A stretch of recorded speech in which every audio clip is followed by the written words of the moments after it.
ಆ ಮತ್ತೊಬ್ರು ನನ್ನ ಹೆಂಡತಿ ರೀತು ನನ್ನ ಮೇಲೆ 1000 ಆಪಾದನೆ ಬಂದ್ರು ನನ್ನ ನಂಬಿ ನನ್ನ ಜೊತೆ ನಿಂತರು. ಅವಳಿಂದ ತಾಳ್ಮೆ, ನಿಯತ್ತು, ನಿಷ್ಕಲ್ಮಶ ಪ್ರೀತಿ ಅರ್ಥನ ತಿಳ್ಕೊಂಡೆ. ಇವಳೇ ನಿಮ್ಮ ಮನೆಯ ಭಾರ್ಗವಿ.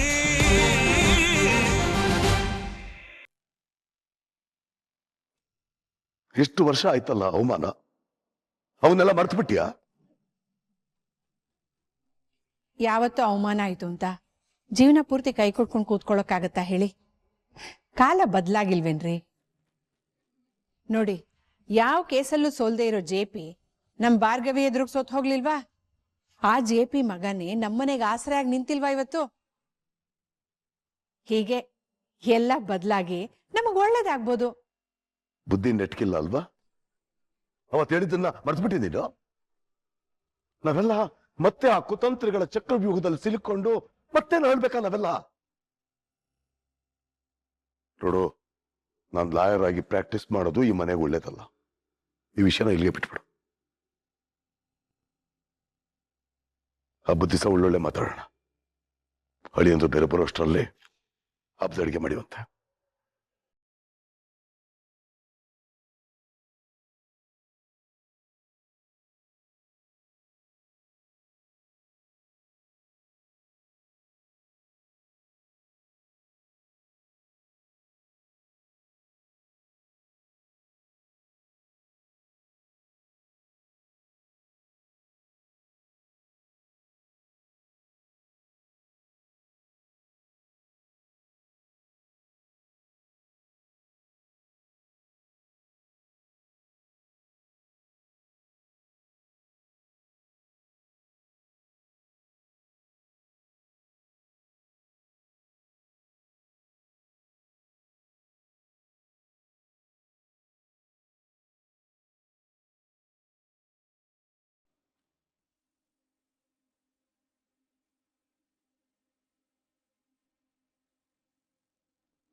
ಯಾರ ಹೆಸರಲ್ಲಿ ಅರ್ಚನೆ ಆಗ್ಬೇಕಾಗಿತ್ತ?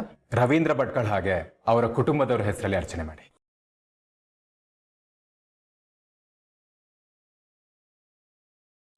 ಹಾಗೆ JP ಪಾಟೀಲ್ ಮತ್ತೆ ಅವ್ರ ಕುಟುಂಬದ ಹೆಸರಲ್ಲೂ ಒಂದು ಅರ್ಚನೆ ಮಾಡಿ. ಸರಿ ತಾಯಿ, ಇನ್ಯಾರ್ದಾದ್ರು ಅರ್ಚನೆ ಆಗ್ಬೇಕಾಗಿತ್ತ? ಇದೇ ಅರ್ಚಕ್ರೆ.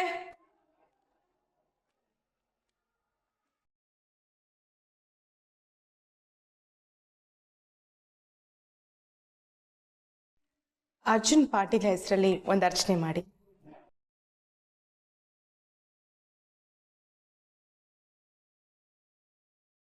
ಒಂದ್ ನಿಮಿಷ.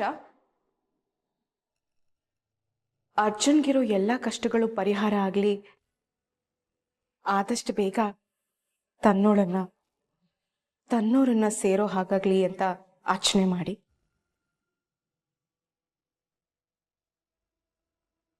ವಂದನಾ, ನೀನೇನಿಲ್ಲಿ? ಯಾಕೆ ಅರ್ಜುನ್, ನಾನು ದೇವಸ್ಥಾನಕ್ಕೆ ಬರಬಾರ್ದ? ಹಾಗಲ್ಲ, ನೀನ್ ಯಾಕೆ ನನ್ನ ಹೆಸರಲ್ಲಿ ಪೂಜೆ ಮಾಡಿಸ್ತಿದ್ಯಾ ಅಂತ ಕೇಳಿದೆ.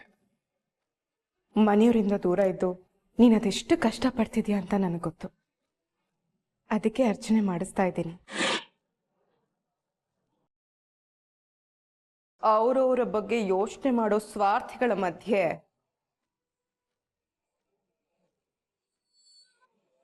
ನಿನ್ ಬಗ್ಗೆ ಯೋಚನೆ ಮಾಡೋಳು ಒಬ್ಳಿದ್ದೀನಿ ಅಂತ ನಿನ್ಗೆ ಈಗ್ಲಾದ್ರೂ ಅರ್ಥ ಆಯ್ತಾ ಅರ್ಜುನ್?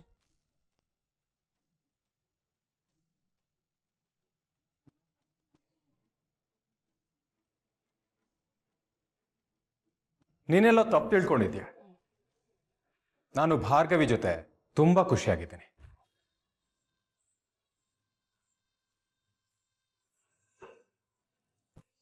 ಮನೆಯವರಿಂದ ದೂರ ಇದ್ರು ನನಗೆ ಆ ನೋವು ಗೊತ್ತಾಗ್ದಿರೋ ಹಾಗೆ ನನ್ನ ತುಂಬ ಚೆನ್ನಾಗಿ ನೋಡ್ಕೊತಿದ್ದಾರೆ. ನನ್ನ ಹೆಂಡತಿ ನನಗೆ ಮಾತ್ರ ಅಲ್ಲ, ನನ್ನ ಇಡೀ ಕುಟುಂಬದವರು ಒಳ್ಳೇದಾಗ್ಲಿ ಅಂತ ಬೇಡ್ಕೋತಿದ್ದಾರೆ.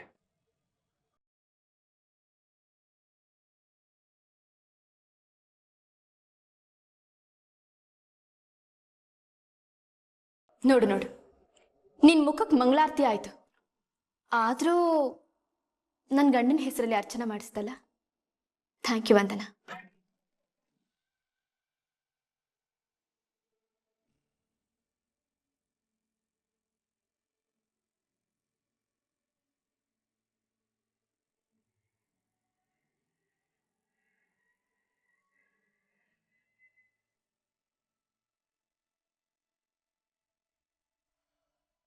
ಅಯ್ಯೋ,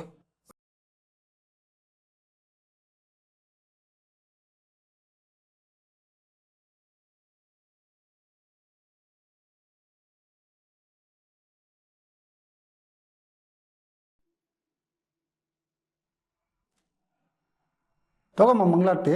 ನನಗೆ ಬೇಡ. ದೇವಸ್ಥಾನಕ್ಕೆ ಬಂದು ಮಂಗಳಾರತಿ ಬೇಡ ಅಂತ ಇರೋದು ಮೊದಲನೇ ಬಾರಿ ನಾನು ನೋಡ್ತಾ ಇರೋದು. ಏನು ಕಾಲ ಬಂತಪ್ಪ ಭಗವಂತ.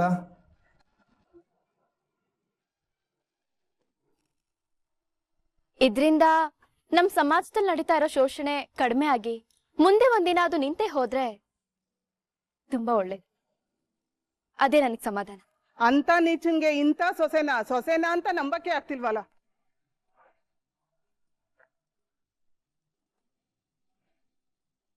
ಚೇಚೆ, ನಮ್ ಮಾವನವರು ಕೆಟ್ಟೋರಲ್ಲ ಅಮ್ಮ. ಕೆಲವೊಂದ್ಸಲ ಹಾದಿ ತಪ್ಪೋದು, ಎಡೋಬಹುದು. ಅಷ್ಟಕ್ಕೂ ಪ್ರಾಮಾಣಿಕವಾಗಿ ಕೆಲಸ ಮಾಡ್ಬೇಕು. ಸೋಲು ಗೆಲುವಿಗೆಂತ ಸತ್ಯಕ್ಕೆ ಬೆಲೆ ಕೊಡ್ಬೇಕು ಅನ್ನೋದನ್ನ ನಮ್ಮ ಮಾವನವರು ತಿಳ್ಕೊಂಡಿದ್ದಾರೆ. ಹಾಗೆ ಅವರಿಂದಾನೇ ನಾನು ಇದನ್ನೆಲ್ಲ ಕಲ್ತಿರೋದು. ಆಹಾ, ಎಂತ ಸಂಸ್ಕಾರ! ಹಿರಿಯೋರು ಅಂದ್ರೆ ಏನ್ ಗೌರವ! ಇಷ್ಟಾದ್ರೂ ನಿಮ್ಮ ಮಾವನ್ನ ಬಿಟ್ಕೊಡಲ್ವಲ್ಲವ ನೀವು? ಕ್ಷಮಿಸಿ, ಇದೊಂದು ವಿಚಾರದಲ್ಲಿ ನೀವು ನಮ್ಮನ್ನ ತಪ್ಪು ತಿಳ್ಕೊಂಡಿದ್ದೀರ. ನಮ್ ಹೋರಾಟ ಮಾವನ್ ವಿರುದ್ಧವಾಗಲ್ಲ, ಅನ್ಯಾಯದ ವಿರುದ್ಧವಾಗಿ. ಈ ಒಂದು ಕೇಸಲ್ಲಿ ಸತ್ಯ ನಮ್ ಪರವಾಗಿತ್ತು. ಅದಕ್ಕೆ ಸಂಧ್ಯಾಗೆ ನ್ಯಾಯ ಕೊಡ್ಸಕ್ಕೆ ಹೋರಾಡಿದ್ವಿ. ಆದ್ರೂ ನೀನು ಹೇಗೆ ತಂದೆ ಪರವಾಗಿ ನಿಲ್ದಿರ ಭಾರ್ಗವಿ ಪರವಾಗಿ ನಿಂತೆ?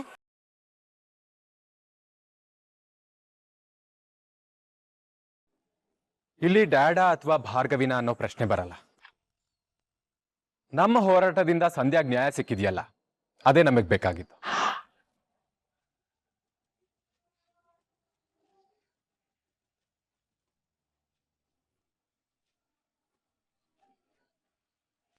ಕೋಟೆ ಬೇರೆ, ಮನೆನೇ ಬೇರೆ. ಅವ್ರು ಯಾವತ್ತಿದ್ರು ನಮ್ಮ ಮಾವನೇ. ಅವ್ರ ಮೇಲಿರೋ ಗೌರವ ಯಾವತ್ತೂ ಕಡಿಮೆ ಆಗಲ್ಲ. ನಿಮ್ಮಂತರ ಅವಶ್ಯಕತೆ ನಮ್ಮ ಸಮಾಜಕ್ಕೆ ತುಂಬಾ ಇದೆ ಭಾರ್ಗವಿ. ನಿಮ್ಮಿಂದಾಗಿ ನಮ್ಮ ಹೆಣ್ಮಕ್ಳು ಧೈರ್ಯವಾಗಿ ತಲೆ ಎತ್ತಿ ನಡೀತಾ ಇದ್ದಾರೆ. ಇಷ್ಟು ನಿಮ್ಮನ್ನ ಒಳ್ಳೆ ರೀತಿಯಲ್ಲಿ ಬೆಳೆಸಿರೋ ನಿಮ್ಮ ಮನೆಯವ್ರಿಗೆ ಒಳ್ಳೇದಾಗ್ಲಿ.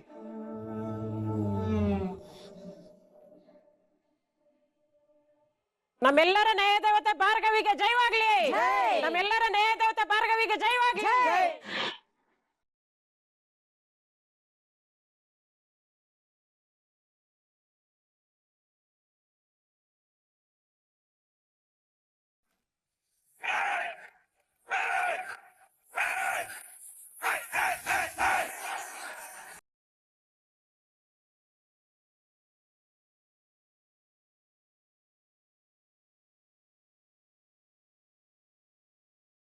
ನೀನು ಹಾರಾಡ್ತಿರೋದು, ಮೆರೀತಿರೋದು ಈ ಜನರ ಜೈಕಾರ ಸಿಗ್ತಿದೆ ಅಂತಾನೆ ಅಲ್ವೇನೆ ಭಾರ್ಗವಿ? ನೋಡ್ತೀನಿ, ಇದೇ ಜನರನ್ನ ನಿನ್ನ ವಿರುದ್ಧ ಎತ್ಕಟ್ತೀನಿ.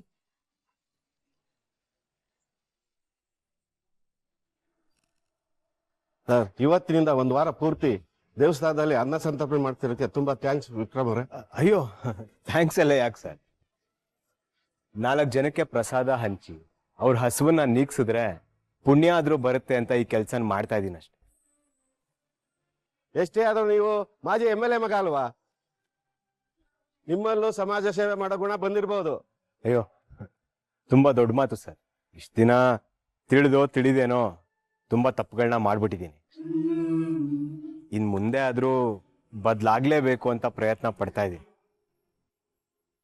ಯಾವಾಗ್ಲೂ ಬರೀ ನನ್ನ ಕೆಟ್ಟ ಮುಖನ ಮಾತ್ರ ನೋಡಿರೋ ಜನರ ಮುಂದೆ ಹೀಗೆ ಒಳ್ಳೆಯವನಾಗಿ ಜೀವನ ಮಾಡಬೇಕು ಅನಿಸ್ತು. ನನ್ನ ಹೆಂಡತಿ ಹೊಸ ಜೀವನಕ್ಕೆ ನಿಮ್ಮೆಲ್ಲರೂ ಆಶೀರ್ವಾದ ಬೇಕು ಅನ್ನಿಸ್ತು, ಅದಕ್ಕೆ ಇಲ್ಲಿಗೆ ಬಂದಿದ್ದೀನಿ. ನಾನು ಕೇಳ್ತಾ ಇದ್ದೀನಿ ಅಂತ ತಪ್ಪು ತಿಳ್ಕೊಬೇಡಿ. ಈ ಬದಲಾವಣೆಗೆ ಯಾವ ಕಾರಣ ಅಂತ ತಿಳ್ಕೊಬೋದಾ? ಅರೆ ಖಂಡಿತ ಕೇಳಿ ಸರ್, ಅದರಲ್ಲೇನಿದೆ. ಎಲ್ಲ ಸಾಧಕರಿಂದ ಒಬ್ಳು ಮಹಿಳೆ ಇದ್ದೇ ಇರ್ತಾಳೆ ಅಂತ ಹೇಳ್ತಾರೆ. ಹಾಗೆ ನನ್ನ ಬದಲಾವಣೆ ಹಿಂದೆ ಕೂಡ 3 ಜನ ಮಹಿಳೆಯರಿದೆ.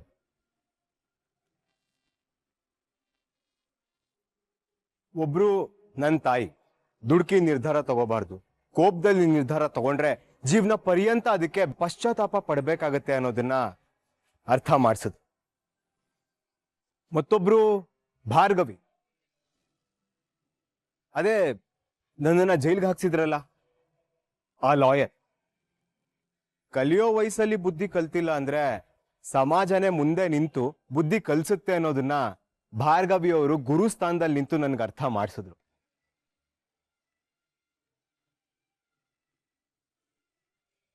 ಅವರಿಂದ ನಾನು ಬದುಕೋ ರೀತಿನ ಕಲ್ತ್ಕೊಂಡೆ.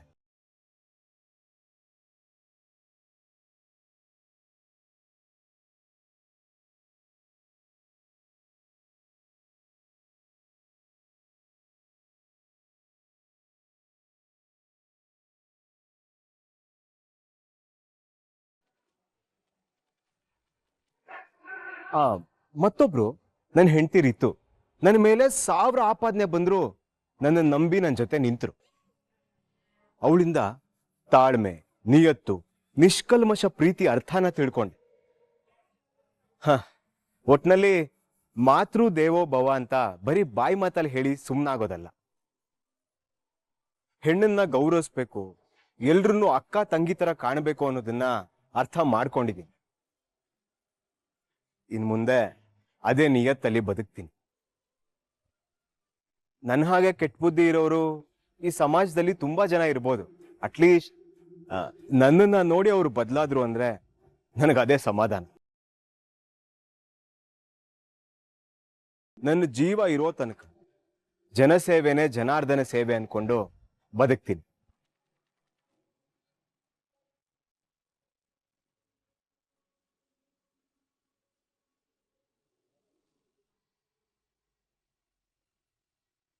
ಒಂದ್ ನಿಮಿಷ.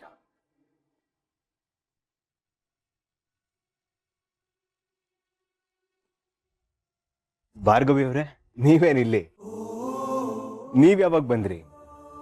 ನೀವು ಮುಖ್ಯಸ್ಥರ ಹತ್ರ ಮಾತಾಡ್ತಾ ಇದ್ರಲ್ಲ, ಅವಾಗ್ಲೇ ಬಂದೆ. ನೀವು ಮಾತಾಡಿದ್ದನ್ನೆಲ್ಲ ಕೇಳಿಸ್ಕೊಂಡೆ.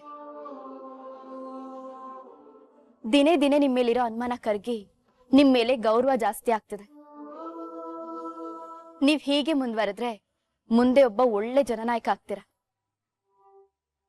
ಕೆಟ್ಟವ್ರಿಗೂ ಒಳ್ಳೆಯವರಾಗಿ ಬದುಕೋದಕ್ಕೆ ಒಂದು ಅವಕಾಶ ಇರುತ್ತೆ ಅನ್ನೋದಕ್ಕೆ ನೀನು ಮಾದರಿ ಆಗ್ತೀಯ.